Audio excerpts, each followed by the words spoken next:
Hello my friends, welcome to my corner. Kenji Mizoguchi is one of my favorite filmmakers ever, and he would definitely make my top 5 list in the context of Japanese cinema. I first saw, for the first time, The Life of Oharu many years ago, but just a few weeks ago I decided to reread the classic of Vietnamese literature, The Song or the Tale of Kiều, because I remembered to be some connections right there between the two texts, and I was not sure if that was the case, so I wanted to rewatch the film and make sure. By the way, there are a lot of connections, so my memory was not wrong in that case. And I was watching the film, The Life of Oharu, once again, and I thought, why not put some ideas together, write down some impressions that I have of the film, and share them with you, because it's been quite a while since I last saw a film by Kenji Mizoguchi. Of all the films that I have seen by him, and at this point that is, we're talking about 11 films, this was one of the most impactful for me. So let me share with you some ideas on this great piece of filmmaking. As you know, Kenji Mizoguchi was quite a prolific filmmaker. He did maybe between 90 and 100 films in a period of 33 years. So we are talking about quite a body of work right here. Released in 1952, The Life of Oharu is one of his late films, and I think for the most part, at least here in the US, maybe in Europe, the films that we see by Mizoguchi tend to be the late pieces. Now, just for context, his last film, which is the excellent Street of Shame, was released in the year 1956. So, Life of Oharu, 1952, Street of Shame with the great, amazing Machiko Kyo, so I urge you to watch it, is from 1956. And I see a sort of literary tetralogy going on right here with his late films, because, for example, you have The Life of Oharu, then you have Ugetsu, you have Sancho the Bailiff, and A Story from Chikamatsu, all of which are based on classics of Japanese literature, and they were released in the years 1952, 53, and 54 respectively. The last two of those films are from 1954. So I think there's something there to consider when it comes to the connection between film and literature. The Life of Oharu is based on a text that is titled The Life of an Amorous Woman, and it was written by Saikaku Ihara. It was published in the year 1686, so we are talking quite a different time here between the book and the film. And the story, the same story that you see in The Life of Oharu, takes place during the Edo period, which is also known as the Tokugawa period. When did this period take place? We are talking roughly about 2/3 of the 17th century. I would say the first 2/3 of that century would correspond with that period. And just to give you a little bit of context here, historical of course, let me throw some characteristics of this period at you. Okay, this is a period of stability. It's a period of relative peace. We also have urbanization, prosperity, isolationism too, and very importantly, this is something that probably the most important thing regarding the characteristics of this period that you're going to see illustrated by the film is a very strict social order. So we have a very rigid hierarchical structure right here, and if you've seen the film, you know exactly what I mean when I say that. So let's talk a little bit about the story, just to have a general idea of what it entails. In this film, The Life of Oharu, we basically follow the very difficult life of the lady of the title, who is played, let me tell you, flawlessly by Kinuyo Tanaka. This is one of her best performances that I have seen, at least. And there's a frame to this story. It's a narrative frame, because what we see in the film, for the most part, are the memories of Oharu. She begins at the present moment, she remembers, and for the most part what we are seeing is her memories, and then we come back at the end to the present moment. So that's what I mean when I say we have a kind of a frame here in the storytelling. What triggers her memory is a moment when she is at a temple and she is looking at these images, right, icons of the bodhisattvas, and in one of them she sees the former lover of hers. So you know what I'm saying. She sees that, she remembers, and that's what we get in terms of the film. So her memory takes us back to the moment when she was a court lady. And at this moment, when she was working there at the court, she fell in love with a young samurai, and they decided to pursue that connection. They are caught, and both of them are punished very severely. The punishment for her is exile. So this is once again a time of a very strict, very rigid social order. So while she is exiled, at one point it just so happens that there's a local lord who is looking for a concubine. So a messenger comes with this image of, it's a painted or drawn image of a lady, because he says the Lord is looking for a woman who looks exactly like this in this picture. And it just so happens that Oharu fits the description perfectly. Okay, so they look at lots of women right there to make sure, if there's one of them who fits the description, and Oharu happens to be the one. So she goes to this lord, bears him a child, but she is basically an object, okay, in the social structure of the time. She cannot even say, I gave birth to this child. She is immediately corrected. She is told, you must say, I was allowed to give birth. So you see what I'm saying? She was kind of like a womb, almost. Basically just that. As soon as she gives birth to this child, she is discarded. She is sent back home. And as if that weren't enough, her family blames her for this, for not being able to keep that status right there when she was at the house of this lord.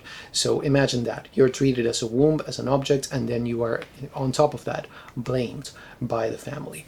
Things do not get easy for her after that. Okay, it continues to be the same difficult fate. She is forced to become a courtesan in order to pay for her family's debts. That's one very clear connection with the Tale of Kiều, probably what I remember the most. So once again, check out this book. I highly recommend it to you, and if you don't want to read it, you can do the next best thing, which is to check out my video on it. So I did a video on it. You have some information there. But just to give you some brief overview here of the life of Oharu. After that, she becomes a servant for a family. The wife gets jealous. The wife has a problem with her hair. She's becoming bald, right? So there's a problem right there. After that, she is married to a fan maker, but something happens and that doesn't work out either. She becomes a nun. She is expelled from the temple. Then she becomes a prostitute. Eventually she goes back to being a nun, but of the begging kind. She goes around, begging for food in the Buddhist way. So you can see a lot of different professions, just as we have in the Tale of Kiều, and very difficult fate for this woman. So in terms of themes, let me mention first love versus convention. Okay, you can see this in her relationship with the young samurai. They fall in love, they decide to pursue that, they are caught, and they are punished, because this is a very strict social order, once again.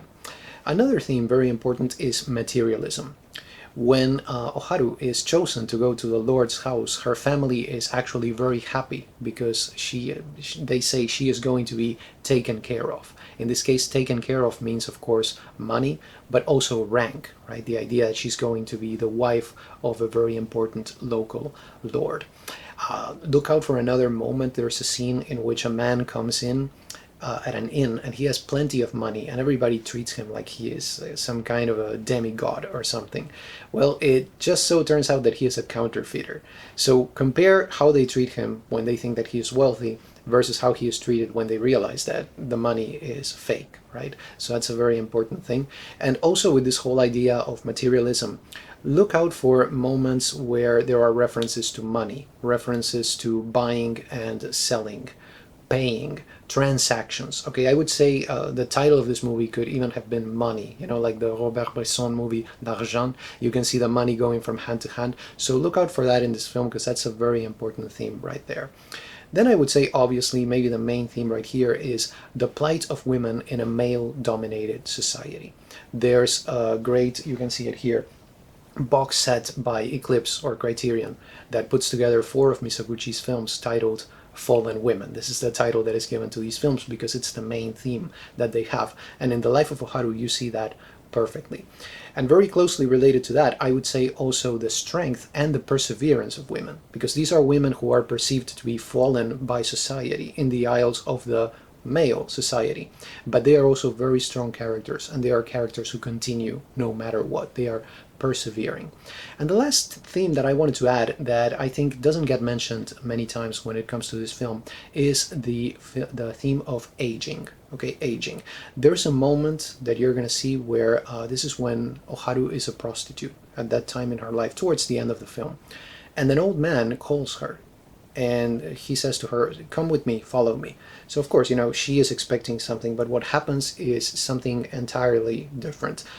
Check out that scene, okay? Pay attention to that. I think, this is just my opinion, but that is the most humiliating moment for her. Of all the humiliating things that happen to her, and this has to do with aging, that is a moment where I feel that she is humiliated to an extreme. So that's a moment that you may want to, be on the lookout for. Let's talk about style. Okay, we need to talk about style in this case. You're going to find here the wonderful kinetic camera that you expect in a Mizoguchi film. In this case, it is the cinematographer is Yoshimi Hirano. And the camera just moves beautifully. Okay, unlike what you may find in a film by Yasujiro Ozu, where the camera tends to be fixed in one place, usually a very low angle, as a frame to what happens in the action, right? And I would say, I don't want to be disparaging or anything. I absolutely love Osu's style too. I would not be able to tell you who's my favorite, right? Mizoguchi or Osu, in the camera work, in the directing, in the acting, in the story, the script, in anything, right? I think both of them are equally amazing. But a kinetic camera is something that you're going to find in this film. That's not an exception to what you would find in any other by Mizoguchi. Also, a very nice sense of depth and perspective. Let me call your attention to a scene that happens in minute 33 to 35. Okay, it's kind of like a sequence right there. And you're going to see all of the women who are considered when this lord is looking for a concubine. And at one point, the camera is placed so as to show us all the women. So you have all this depth in perspective. And it's a really awful scene because all of these women have just been treated as if they were cattle, right? It's like the lord is looking for a concubine. Let's see, is it you? Is it you? And they keep going. And you can see that line, that almost endless line of women that have been considered with that great depth and perspective right there. Also, something that I really liked in this film are the melancholy songs that are included. They punctuate the action almost as if we were talking about a chorus. And this is diegetic music, okay? So it's music that is perceived, of course, by us, the audience, and also by the characters. It is part of the action, as opposed to, a soundtrack or something like that that would be non-diegetic music that is only heard by the audience. Finally, one final point in terms of the style. There are a few really lovely high-angle shots. There's one of them that happens inside a house, so you want to look out for this one at 1 hour 57 minutes. So you'll see what I mean when I say beautiful when you watch that. They are really, really nice, and there are quite a few of them in the film, but that is the one that kind of stood out for me. I want to share with you some criticism about this film because I just so happen to have a book here by Tadao Sato, and it is titled Kenji Mizoguchi and the Art of Japanese Cinema. It's a really, really nice book that covers his entire career of film. Sato points out that the original work, The Life of an Amorous Woman, that I was telling you about before, is very different from the film in many aspects. One of them is the tone. For example, the written text is more maybe satirical, comedic. The film is not comedic at all. This is a very powerful film in the sense of a very dramatic one. But especially he mentions the quality of the heroine. The heroine is very different in the written text versus the film, because in the written text she is presented as manipulative. She is presented as despicable, really. And this is all, of course, from a male perspective. So you get kind of like the male gaze, if you will. In the film, we have a very different situation right there. So I wanted to share with you something about the main theme of the film, and this is something that you may find on page 106 right here. And it has to do with that main theme once again. So it says right here, the climax makes it clear that the real subject of the film is not the freedom to love, but something else, something which does not exist in the original work, the creation of the image of the prostitute as sacred, the attempt to discover a higher spirit in a woman who otherwise lives an appalling life. And Tadao Sato goes on to mention that, of course, you can find this theme very prominently in other films by Mizoguchi. We talked about the Fallen Women series, so that would be an example of that. But you can also find it, for example, in the work of Dostoevsky. He says right here, the character of Sonia in Dostoevsky's Crime and punishment. And also he mentions Katusha in Tolstoy's Resurrection. So there are precedents to this type of character, this idea of elevating the prostitute in this case, to try to look in these characters for a higher expression of humanity. Not, of course, what you can see in the original work, given the time period when it was published. And speaking of the time period, very importantly, we need to consider that this film, The Life of Oharu, was published or released in the year 1952. So the 1950s in Japan was a time of democratization. It was a time when people were talking about women's rights.